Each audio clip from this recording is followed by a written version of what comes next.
The signal came through static, garbled by 3 light-years of dead space and a translation matrix that had never been designed for panic.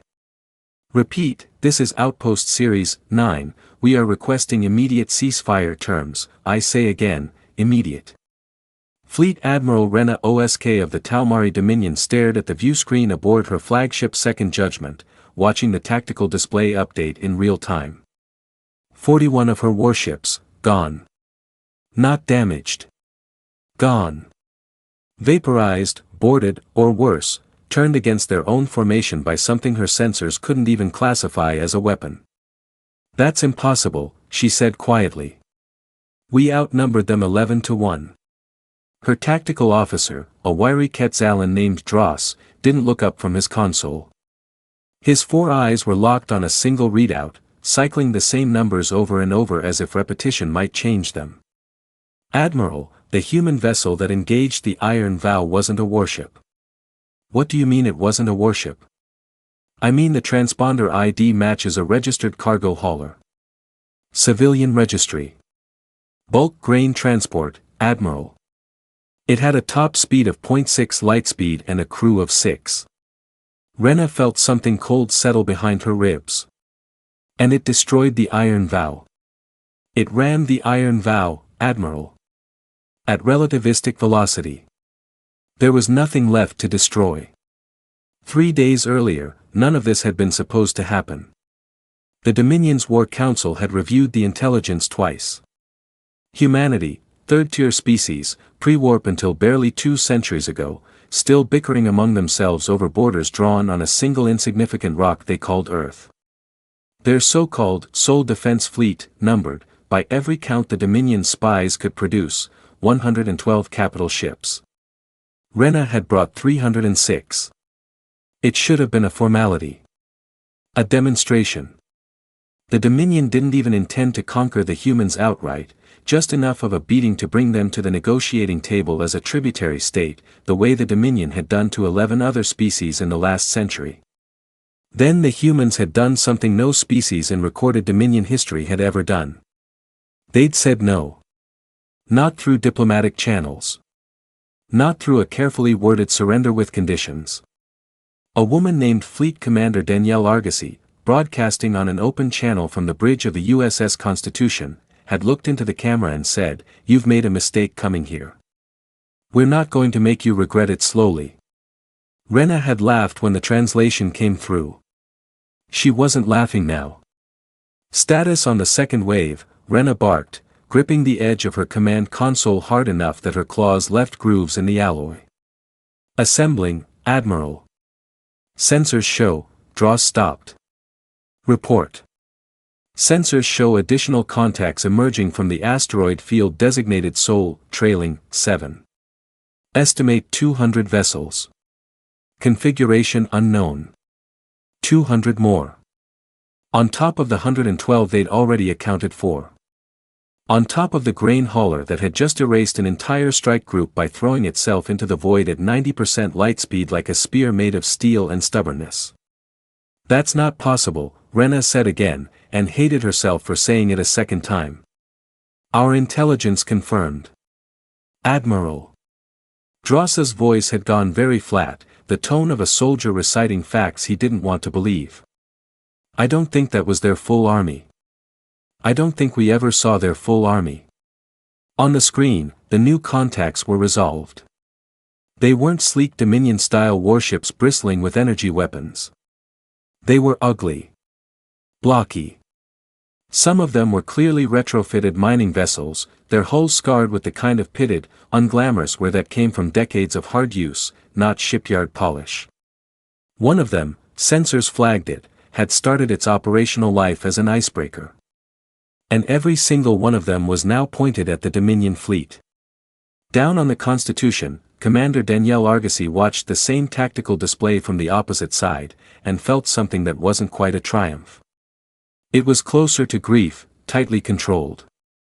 "Comms, patch me through to the reserve fleet," she said. "All ships, all channels." A young lieutenant named Tomas Reyes, barely 26, 3 weeks into his first deployment, looked up from his station, eyes wide. Commander, they just lost 41 ships to the Meridian Star. That was a grain hauler. Captain Aldous and his whole crew. I know what it was, Lieutenant. Danielle's voice didn't waver, though something in her jaw tightened. Captain Aldous volunteered for that maneuver 11 hours ago. He knew the math. He knew what a collision at that velocity does to armor plating rated for asteroid debris, not warships. He did it anyway, because it opened this gap. She gestured at the display, at the corridor now torn through the Dominion formation. Don't you dare call that a waste. Reyes swallowed and nodded. Danielle turned back to the screen. 200 civilian vessels, converted haulers, retired research ships, decommissioned icebreakers pulled out of mothball fleets in Alaska and the Arctic Circle, every hull that could be fitted with a scavenged reactor and enough shielding to survive a single engagement, held formation at the edge of the asteroid field. They weren't warships. They'd never fired a weapon designed to kill anything but distance and cold. They were also the second largest human fleet ever assembled, and the Dominion had no idea a third one existed, currently running dark near Jupiter's shadow, built from the wreckage of every ship humanity had ever decommissioned and every volunteer who'd ever signed a waiver saying they understood the risk. All ships, Danielle said, converge on my mark. Remember your orders. We're not here to win a war of attrition. We're here to make them understand exactly what kind of species declared their new border. Admiral Renna Osk watched the human formation collapse inward on her fleet from 3 directions at once, and for the first time in her 4 decades of service, she felt something the Dominion had inflicted on 11 other species and never once experienced themselves. Fear. Admiral, orders. Drossa's 4 eyes were on her now, not the display. Renna thought of the Iron Vow. 41 ships and their crews were erased by 6 humans who had known, with total certainty, that they were going to die, and had done it anyway because it opened a gap. She thought of the intelligence reports that had promised 112 ships, and the 200 more that had appeared like a magic trick, and wondered, with real, cold horror, how many more were waiting. How many mining colonies had quietly become shipyards?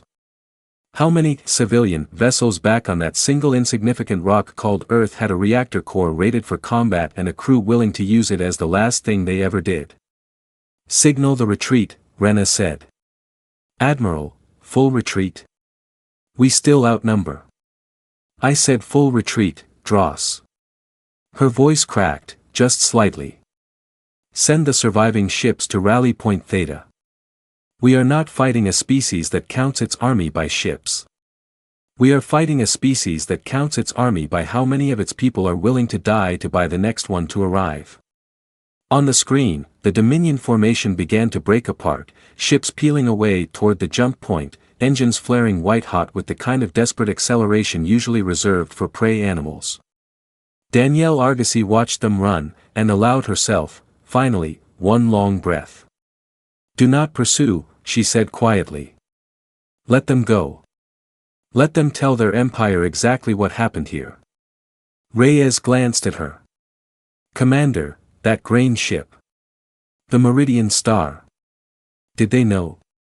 Did they know reinforcements were already inbound? Danielle was quiet for a moment, watching the last Dominion ship vanish into the jump flash. No, she said. That's the point, Lieutenant. Captain Aldous didn't know we'd win. He just knew somebody had to buy the time to find out.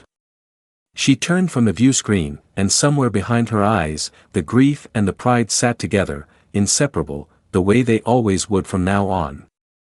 Get me a channel to Earth Defense Command, she said. Tell them the border holds. Tell them we're bringing everyone home we can. And far above the pale blue dot the Dominion had almost decided wasn't worth respecting, 200 scarred, unglamorous ships turned for home, carrying 6 empty seats that would never be filled again, and a message, now spreading through Dominion space like wildfire, that no species had ever dared send before. That wasn't our full army. It never will be. Come back and find out how much more there is.